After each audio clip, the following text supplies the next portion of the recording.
तो अभी मैं हूँ अपने पीच गार्डन पे, और पीच गार्डन के सामने है जंगल। इस जंगल पर आया हुआ है बाघ, और बहुत तेज़ों से घुर्रा रहा है, बहुत देर से, करीब लगभग 1 घंटा हो चुका है। ये देखिए फिर घुर्रा रहा, इस जगह लग रहा। ये सुनिए, ये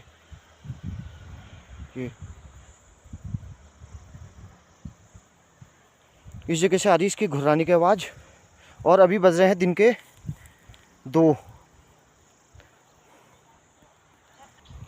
लगभग इसे 1 से 1.5 घंटा हो चुका है घुर्राते हुए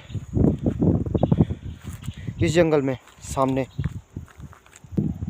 देखिए दोस्तों, फिर से घुर्राने लगा है, और मुझे लगा सामने है,